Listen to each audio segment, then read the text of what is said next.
Hello everyone, welcome to the last lesson of chapter 8. We're going to be looking into 4 different triangle proportionality theorems. The first one is the triangle proportionality theorem, and it just tells you that if you have a line that is parallel to one side of the triangle, then it divides two sides proportionally. So the ratio RT over TQ is going to be the same as the ratio RU over US. Now, the reverse is also true, where if a line divides the two sides of a triangle proportionally, then that tells us that that line is parallel to the third side of the triangle. If RT over TQ is equal to RU over US, then that tells you that TU and QS are going to be parallel. So we're going to use the triangle proportionality theorem to find some missing measurements. Example 1, you're going to be given triangles where you have a line that's parallel to one side of the triangle. So then you are able to use the triangle proportionality theorem. We just need to set up a proportion and solve for the missing side length. For A,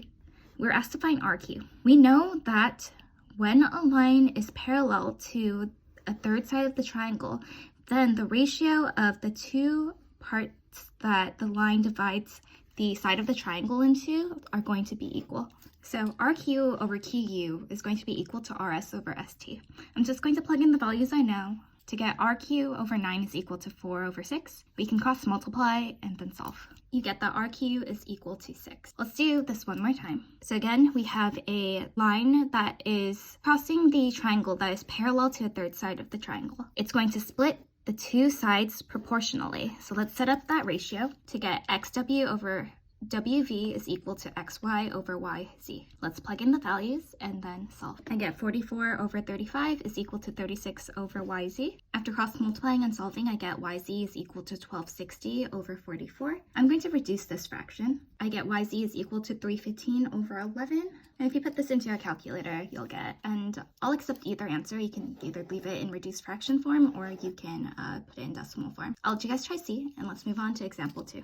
For example 2, we are going to be asked to determine whether a line that's intersecting a triangle is going to be parallel to the third side. For A, there's a shoe rack. We know that the length of BA is 33, the length of CB is 27, the length of CD is 44, and the length of DE is 25. We want to explain why the shelf is not parallel to the floor. Although we can tell clearly from the image that it's not parallel, we want to use that converse of the triangle proportionality theorem to show that it's not parallel, because if the ratio of the two parts of each side that the line divides the sides into is not proportional or is not equal, then definitely we'll know that those two lines BD and AE are not going to be parallel. So let's just check for that. So is 27 over 33 equal to 44 over 25? So you can either reduce the fractions or you can cross multiply and see if it's equal to each other. So that's what I'm going to do. I'm going to cross multiply.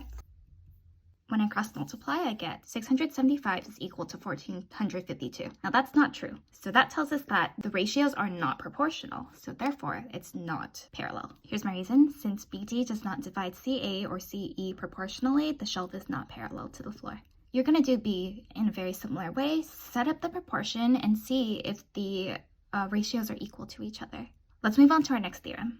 The 3 parallel lines theorem tells us that if we have 3 parallel lines that intersect 2 transversals, and the transversals don't need to be parallel to each other. The transversals are divided proportionally. The ratio UW over WY is going to be equal to the ratio of VX over XZ. It's basically the same as the triangle proportionality theorem. Instead, we don't have a triangle, we have 3 parallel lines instead. But the concept is exactly the same. We will set up a proportion to find out the missing side length. So let's do that for example 3. For example 3, we are going to be using the 3 parallel lines theorem. Over here, we're asked to find BD. We are not specifically given that these 3 lines are parallel, but notice these are all corresponding angles. So because these corresponding angles are congruent, then our lines are actually parallel. And now that we've shown that, we can use the 3 parallel lines theorem. So let me set up the ratio. AC over CE is going to be equal to BD over DF. What I'm going to do next is I'm going to reduce the fraction on the left-hand side. You could just cross multiply and then solve. That also works, but like I said before, I like to reduce first before doing anything. I get 2/5 is equal to BD over 30, and then I'm going to cross multiply and then solve. BD has a length of 12. I'm going to let you guys try the next 2 problems because If you knew how to do example 1 and you got it down, then you can do the next 2 examples too. Let's move on to our last theorem and example for this lesson.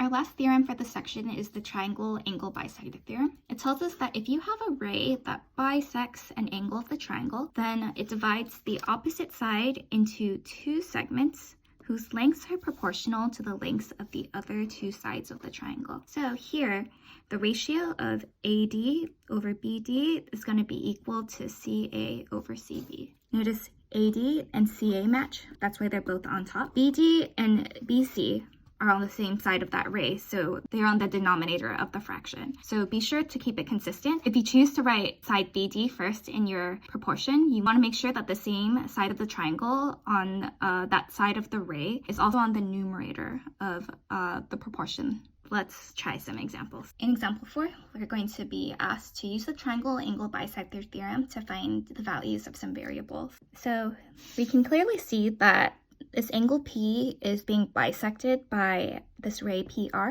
We know that PQ has a length of 7, PS has a length of 13. We know that the entirety of SQ is 15, and then RS has a length of X. So QR, we can define that as 15 minus X. I'm going to color code really quickly. So PQ and QR are going to go together in my proportion, and PS and RS are going to go together in my proportion. So I get QR over RS is equal to PQ over RS. Now let's just substitute the values in and then solve. We get 15 minus X over X is equal to 7 over 13.